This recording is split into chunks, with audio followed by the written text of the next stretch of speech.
We're done.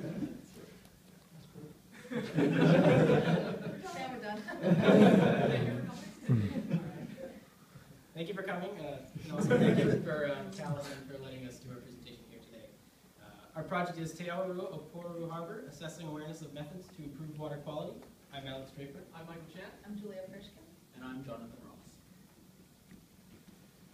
If it looks like a dump, it then must be a dump, so we should treat it like a dump. This is a quote, paraphrase quote by one of our stakeholders, and he says that this is something some people go by when they see land or water that has been mistreated or polluted, and he wishes that this doesn't happen in Te Arawa or Porirua Harbour's future.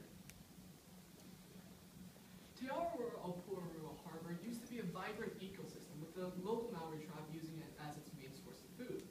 However, due to an increase in sedimentation as well as an accumulation of trash and rubbish in the waters, the harbour has become unfishable as well as unswimmable. Due to this reason, as well as for some other reasons, the local media has portrayed Porirua in a negative light, which only furthers to hurt its image. What you can see here is a zoomed-in map of the Greater Wellington region. Highlighted in purple is the Porirua Harbour catchment area. This includes not only the city of Porirua, but the surrounding watershed. Highlighted in blue here is the harbour itself, which is made out of the Anapoto Arm and the Kalahatanui Inlet. Also highlighted here is the Porirua Stream and the Palatahanui Stream. These are the primary sources of water going into the harbour. This is the Anapoto Arm during low tide. As you can see, there is a huge amount of sediment buildup within this inlet. The buildup has gotten so bad that during low tide, a person can walk from one end of the inlet to the other. This sign is actually a warning that tells of the potential health hazards to fishing or taking shellfish from the harbour. Let's take some time now to talk about low impact design. Low impact design, or LID, is a method of water treatment that puts environmental concerns in the forefront, trying to return a developed area to its pre-developed hydrology by minimizing impervious surfaces. This can be accomplished in a number of ways. Some of these instances include the creation of swales and the use of porous pavement. LID can be used to retrofit existing infrastructure, and it can also be used to influence new designs. During our time here in New Zealand, we learned that many people consider LID not only a technical solution, but also a philosophy of sustainability. With everything that we've seen in Porirua and all that we've learned about low-impact design, our group started to ask the question, why aren't low-impact designs more prevalent in Porirua? This leads to our project's mission statement, which reads, this project aided the Greater Wellington Regional Council in analyzing the potential impediments to the adoption of low-impact design methods aimed to improve the water quality in Te Arawa of Porirua Harbour. So within our 7 weeks here, we developed a set of objectives that we would follow. We would begin by on-site perspectives of the harbour itself and gain more background knowledge, as well as physical landscape and some past LID attempts. From there, we decided to interview a select few people in our stakeholder group on their personality and decision-making, and more so how they make decisions on the project that they work on.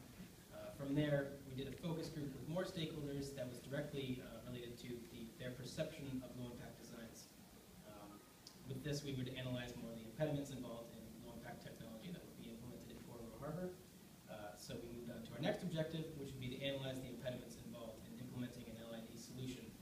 This is more where the question is answered, what are the impediments why is Porirua not using low-impact technology? From here, we were able to formulate a list of recommendations that we could give to the Greater Wellington Regional Council on how to best overcome these impediments. Our first project objective was completed by taking a few trips to Porirua and the harbour catchment area. On our first trip, we walked around the commercial district and also along the shores of the Anapoto Arm. We saw a lot of storm drains similar to this one that are clogged with rubbish and sedimentation. We also saw that there's a very obvious separation between the harbour and the city itself. So in this picture, the harbour ends way on the left-hand side, and the city doesn't really start until over on the right. The only development along the shore are a few industrial buildings and parking lots. The third picture is an example of a swale that we found So the purpose of a grass swale is to maximize the amount of time stormwater spends over pervious surfaces before it enters the storm drain. So this swale had limited space, and the walls were constructed to be a little bit steeper than the design intended, and also a lack of maintenance led the swale to get clogged with rubbish and other debris. During our time in Wellington, we conducted 5 different interviews with representatives of some of our stakeholder groups. These groups include the Greater Wellington Regional Council, the Porirua City Council, the Wellington Water, and the Porirua Whaitua Committee. Since our interviews were geared less towards LID specific and more towards decision making, we wanted our interviewees to be representative not only of our stakeholder groups, but also of the occupations involved in the decision-making process. As such, we interviewed policymakers, city planners, regulatory officials, and engineering consultants. However, we were unfortunately unable to conduct interviews with members of land development or iwis. So from these interviews, we were able to formulate the process of development in which an idea may go into an active policy or a physical design solution. All of these will begin with a policy development stage. In this stage is where the framework is created, along with all the design constraints that will be involved. Here, the councils will engage with the community and ask for some feedback. And through this feedback, they will go through a series of hearings and appeals until there is a formal document ready to move on to the next stage, if it is more than just a regulation. People involved in this stage are anyone in the city councils, which is city planners, policymakers, and regulatory officials, and then also the community groups. If it is more than just a regulation, it will move on to the design consultation stage, where an engineer will formulate the best possible solution to fit in the area. The engineer, he or she, will then move their design towards the councils, in which they will determine its feasibility. They will approve the design, move it on to the next stage, or they'll deny and ask for some rework. If it is approved, it will go on to the final stage, which is the actual development. Here's where the construction of the LID, or not the LID, I'm sorry. Here's where the construction of the design in particular is created, and modifications will be made as needed, and furthermore, it'll be finished and either function as intended or need to be fixed and fixed. So people involved in this stage, as you can see, not every stakeholder is involved every step along the way. One instance in particular that's most important is that the engineers are not involved in the land development itself. So if there is a modification needed, it might not be made correctly. Another thing to note is that LID does not particularly have a place in this stage of the game, and most of the time, if it is even thought about at the moment, it will be placed at the end, in which retrofitting is the only option available. While the information from our interviews was extremely valuable, we needed to find a way to gather more data from across all of our different stakeholder groups. To fix this, we decided to hold a focus group where we invited professionals from all of our different stakeholders to attend. Of the 18 professionals that we invited, 11 attended, which we then split up into 2 groups of 5 and 6 people respectively. Using the information gathered from our interviews, we tailored the focus group to have a more LID focus, using Porirua as more of a case study. This was done in hopes of eliciting the different impediments that these stakeholders felt were in the way of LID implementation in Porirua. Our focus group had a loosely structured conversation which allowed for a variety of discussion topics as these charts show. Our most common discussion topic was Porirua and the community. This was because this is a really broad topic encompassing both the physical landscape of Porirua and also the community members themselves. Some other important topics to note are the development process at 12% and then regulation and policy. We have a very large sample size of 672 because we had a lot of information taken from the focus group, and 672 represents the amount of times these themes were mentioned in total. So we take these discussion topics or themes and relate them to the impediments of LID and Porirua, which help to shape our recommendations to the Greater Wellington Regional Council.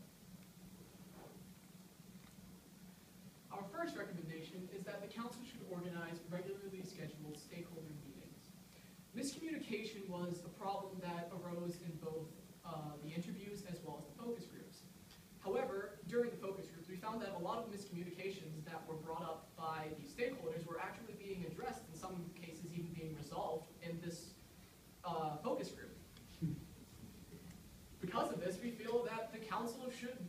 organize more of these events, hold an open forum meeting for all stakeholders to attend. It would give the stakeholders a place to keep up to date with all the development, as well as voice any problems that may come up along the way. Our second recommendation is that the council should work to promote a more positive image of Porirua. As Julia stated before, there is a separation between some of the people in Porirua and the harbor. A group of people sometimes just don't feel that the harbor is as important as they should be. And we feel that if the council works to instill this sense of pride in these people of their harbor, then they will be more inclined to take care of it. The Porirua City Council and the Porirua Faituka Committee are already taking the steps necessary to accomplish this. In February, they held a Festival of the Elements in which they passed out bumper stickers with "I Heart Porirua Harbour" on them. We feel that if the GWRC was to hop along onto this effort and work with the Porirua City Council and the Porirua Faituka Committee, it would help a lot in scaling up the efforts. In addition to Michael's recommendation, we would like to suggest that the Greater Wellington Regional Council works with the Porirua City Council to help revitalize the Porirua City Center. We believe that if the local businesses, like restaurants and the shops, were to move closer to the harbor or somehow incorporate the harbor into their business, then there would be a stronger connection to the harbor from the community themselves. One of the things that came up during our focus group was policies and regulation. As it stands currently, there are no standardized policies and regulation regarding stormwater management with LID. This has created a situation where when LID is implemented, it is often implemented in ways where its effectiveness is lower. This could be poor construction, as we saw with the swale. By regionalizing rules and regulations and enforcing them, we believe that we can cut down of instances of those poor implementation and promote more effective implementation in the future. As we learned during our interviews, when LID is considered, it is often used in the tail end of a development. And as Alex pointed out, during the tail end of development, engineers are not brought in. So when modifications are made, it is often made by people who are not specifically trained in this technology. One of the things that we recommend is that the councils involved create commercial incentives to get developers thinking about LID proactively rather than reactionary. So our final recommendation would be to encourage low-impact designs in the education system. Ways that this can be done is, this is more of a philosophy of low-impact design. And ways that this can be done is by making simple flyers in which you can post in a public domain and people can read about how they as one person can positively and negatively affect the harbor. It is a very discreet, less forceful way to educate the community as a whole. The second way to do this is to put it directly in the school system and start the future generation in low-impact design and harbor treatment methods. This way, the future generation can now grow in their school system and know how they are going to affect the harbor in their future and start to study the technology that will be most beneficial in the long term. One thing that a stakeholder mentioned in our focus group was that the future of Porirua Harbor is the future generation of students. So it is important that these students get the idea of low-impact design and how beneficial it may be to their harbor and keeping it healthy in their lifetime. So with these recommendations, we answered the question what the impediments are, and we now know that the Greater Wellington Regional Council can use some of these to more improve their system and how LID can be implemented into the future of Porirua. We would like to give a huge thank you to our sponsor liaison at the Greater Wellington Regional Council, Mr. Jonathan Street, along with the environmental policy team and the community engagement team at the GWRC for all of their help with our project. We would like to thank Mr. Keith Calder at the Porirua City Council for giving us a tour of the catchment area and being an active member in our focus group.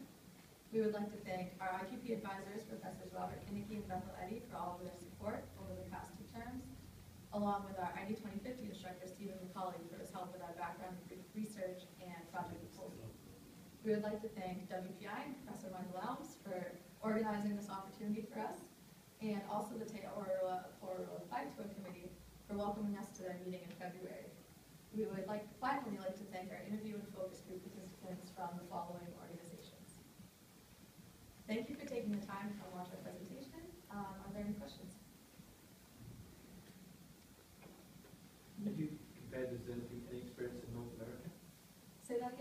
compared this to anything in North America, or your homeland? There's similar problems, similar challenges?